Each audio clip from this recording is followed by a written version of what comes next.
اور اس میں ایک تابعی کی توہین بھی کی ہے اور جھوٹ بھی بولے ہیں اس نے۔ لکھتے ہیں کہ سعد بن ابی وقاص رضی اللہ عنہ بیان کرتے ہیں کہ رسول اللہ صلی اللہ علیہ وسلم نے فرمایا، اے علی، تیری مجھ سے وہی نسبت ہے جو ہارون علیہ السلام کو موسیٰ علیہ السلام سے تھی، سوائے اس کے کہ میرے بعد کوئی نبی نہیں ہوگا۔ یہ دیکھ لیں، آگے آ گیا کہ تیری میرے ساتھ وہی نسبت ہے جو ہارون علیہ السلام اور موسیٰ علیہ السلام کی تھی، لیکن میرے بعد نبی نہیں ہوگا۔ سعید تابعی رحمہ اللہ کہتے ہیں کہ میرا دل چاہا کہ میں براہ راست یہ حدیث سیدنا سعد بن ابی وقاص رضی اللہ عنہ سے سنوں، چنانچہ میں سعد بن ابی وقاص رضی اللہ عنہ سے ملا اور انہیں اسی طرح کی حدیث سنائی جو میں نے ان کے بیٹے عامر بن سعد تابعی رحمہ اللہ سے سنی تھی۔ اس پر سعد بن ابی وقاص رضی اللہ عنہ نے فرمایا، ہاں میں نے رسول اللہ صلی اللہ علیہ وسلم سے اسی طرح سنا ہے۔ یہ بات تو ٹھیک ہے کہ سعید نے پہلے ایک تابعی سے حدیث سنی تو بعد میں وہ ایک صحابی سے ڈائریکٹ سننے کے لیے چلے گئے کہ جنہوں نے خود اللہ کے نبی علیہ السلام سنی ہے میں ان سے سن لوں۔ لیکن مرزا صاحب نے اب یہاں ایک بریکٹ لگا دی، جو بریکٹ تابعی کی توہین کے اوپر مبنی ہے۔ آگے جو آ رہی ہے، ہاں آگے نوٹ لگا دیا، یہ جعلی نوٹ لگا دیا، اور جعلی نوٹ کی سزا ان کو ہونی چاہیے۔ جعلی نوٹ لگایا، وہ کہتے ہیں وہ چونکہ حضرت معاویہ بن ابی سفیان رضی کا دور ملوکیت تھا، بنو امیہ کے ممبروں سے سیدنا علی رضی پہ لعنت کی بدعت کا رواج عام تھا، لعنت اللہ علی الکاذب، جھوٹوں پر اللہ کی لعنت، کوئی بدعت نہیں تھی اور کوئی لعن تان کا سلسلہ جاری نہیں تھا۔ یہ جھوٹوں پر اللہ کی لعنت، یہ مرزا صاحب نے بہت بڑی بکواس ہی کی ہے، ہم کہہ سکتے ہیں۔ اور یہ ہے کہ خود تو یہ گالی نہیں نکال سکتے حضرت علی کو، لیکن ایسا بس کہہ کے اپنے دل کو تسکین دے دیتے ہیں کہ چلو جی اس وقت گالیاں دی جاتی تھی۔ ایسا ہم نے ایک الگ ایپیسوڈ میں بتایا ہوا ہے کہ سب و شتم حضرت علی رضی کے اوپر ممبروں پر ہونے والی کوئی روایت بھی صحیح طور پر ثابت نہیں۔ چنانچہ سعید تابعی رحمہ اللہ، جس کی تفصیل کہتے ہیں، جس کی تفصیل آگے حدیث نمبر 37 سے 48 تک آ رہی ہے، یہ ہم نے الگ بیان کر دیا ہوا ہے۔ تو ایسے حالات میں سیدنا علی بن ابی طالب رضی اللہ عنہ کی اتنی شان بیان کرنے والی حدیث کو ہضم کرنا انتہائی مشکل کام تھا۔ بندہ اس سے پوچھے تابعی کے متعلق کہ سعید تابعی نے جب ایک دوسرے تابعی سے اتنی شان والی حدیث سمجھی سنی تو وہ ان کو ہضم، تو گویا کہ سعید تابعی پھر حضرت علی سے محبت نہیں کرتے، ان کے نزدیک محبت اور ان کو شان والی حدیثیں ہضم۔ یہی سعید تابعی ایک ضعیف روایت ہے مرزا صاحب کے پمفلٹ کی حدیث نمبر 2 کے اندر ہے، جب بنو امیہ کے خلاف کوئی بات کرتا ہے تو وہ سعید تابعی رحمہ اللہ ہو جاتے ہیں اور بڑا عظیم ہو جاتا ہے۔ اور اگر وہی سعید تابعی ایک حدیث کی تابعی سے سن کر مزید صحابی سے وہ سننا چاہیں تو یہ نوٹ لگا دیا جاتا ہے کہ نو مولا علی دیاں شانہ ہضم نہیں سی ہو رہی ہیں۔ یہ مرزا صاحب کا جعلی نوٹ ہے اور غلط بریکٹ ہے، یہ صحابی کی یہ تابعی کی توہین کی جا رہی ہے۔ بھئی وہ ان کو ہضم تھی،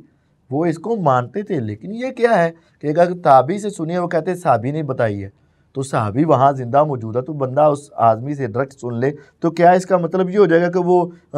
اس حدیث کو ہی نہیں مان رہا تھا؟ ایسی تو کوئی بات نہیں ہے نا۔ تو انہوں نے پھر حضرت